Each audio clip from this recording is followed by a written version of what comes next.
عفوك إني للنور مدت يداي نزعت أسرار قلبي وجئت ألقي أسايا رباه عفوك إني للنور مدت يداي بسم الله الرحمن الرحيم. حق العلماء علماء حقلары. إن منزلة العلماء في الإسلام لا تعلوها منزلة فهو وارثة الأنبياء. Ulamalar ular islomga eng katta hissa qo'shuvchi olimlardir. Ya'ni ular anbiyolarning merosxo'rlaridir.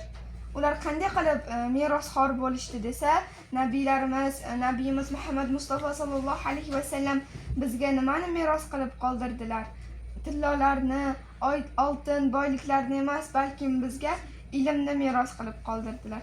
Shuning uchun olimlar anbiyolarning merosxo'rlari bo'lib hisoblanadi.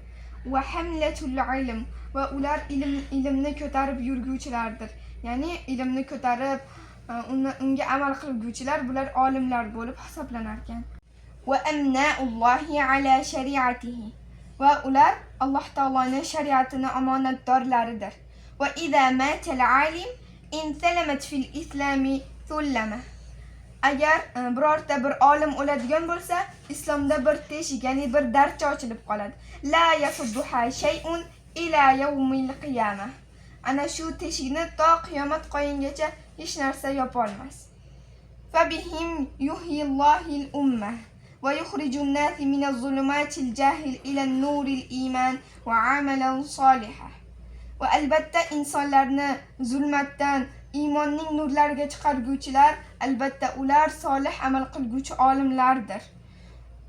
Xuddi Nabiy sallallohu alayhi va sallamni olimlarning huquqlariga tegishli bo'lgan hadislari kabi. An Ubada ibn Sabit radhiyallohu anhu anna Nabiy sallallohu alayhi va sallam qol. Ubada ibn Sabit radhiyallohu anhu dan rivoyat qilinadi. Nabiyimiz Muhammad sallallohu alayhi va sallam aytdilar: "Laysa min ummati man lam yujilla kabirana va yarham saghirana va ya'rif li'alimana."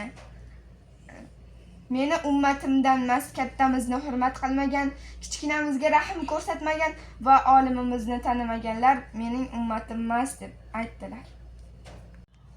Huququl ulama'i ulamolarning huquqlari.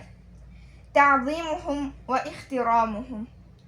Ularni ulug'lashlik va ularga ehtirom ko'rsatishlik. Ikkinchi haqlari muhabbatuhum ulama'i. Ulamolarni yaxshi ko'rishlik, ularga muhabbat qo'yishlik. Uchinchi haqlari ad-du'a ilahum. Ularning haqlariga duo qilishlik. To'rtinchi haqlari ar-ruju' ilayhum wal masduru an ra'ayhum. La sima fil fitnati wan nawazil. Ya'ni ularga qaytishlik.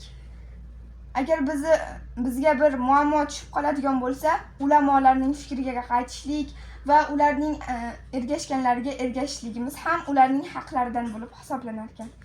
Ya'ni ulamolarga yaxshilikda ergashishlik, xuddi Alloh taolo subhanahu va taolo Nisa surasining 59-oyatida shunday deb marhamat qiladi. Astauzu billah. يا أيها الذين آمنوا وأطيعوا الله وأطيعوا الرسول وأولي الأمر منكم. Ey iymon keltirganlar, Allohga itoat qilinglar va rasulga itoat qilinglar va sizga buyurilganga itoat qilinglar. Shu yerda endi va ulul amri deb kelgan kalimaga Ibn Kasir rahimahulloh alayh tafsirlarida shunday deb tafsir qilganlar.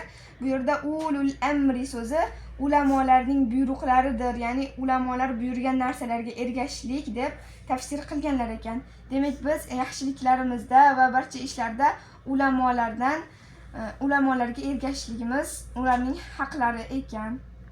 Istishartuhum va taqdimuhum ala ghayrihim fil majalis.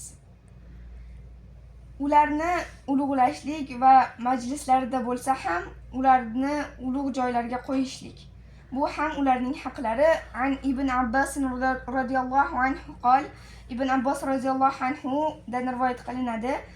U zot aytdilar: "Kana al-qurra'u ashabal majlisi Umar radhiyallohu anhu va mushawaratihi kuhulan kanu aw shubbanan."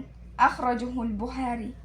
Buxoriy rivoyat qilgan hadisda Ibn Abbos radhiyallohu anhu aytayapti ekanki, albatta Qur'on egalari, ya'ni ularda Qur'on yodlaganlar, ya'ni hofizlar, olimlar bo'lib hisoblangan. Chunki Qur'onni yodlab unga amal qilguvchilar, ular olimlar va ular Qur'onda ham yodlaganlar. Demak, shular aytilyapti bu yerda.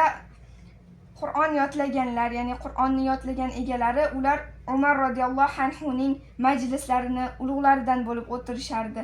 Xoh ularning yoshi o'rta bo'lsin, xoh yosh yigit bo'lsin degan hadis bor.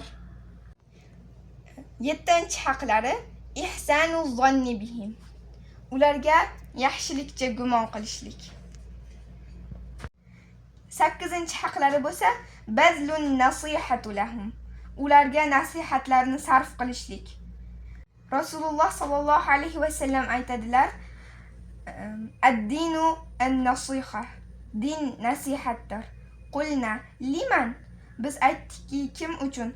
Qala, Nabi sallallohu alayhi va sallam aytdilar: "Lillahi va li kitabihi va li rasulihi va li ummati al-muslimina va ammatihim." Ya'ni Alloh uchun, kitobi uchun, rasuli uchun va barcha musulmonlar uchundir deb javob berdilar. Akhrajahu Muslim. Muslim rivoyat qilgan. 9-haqlari sunu a'radihim wal zabbu anhum bil haqqi.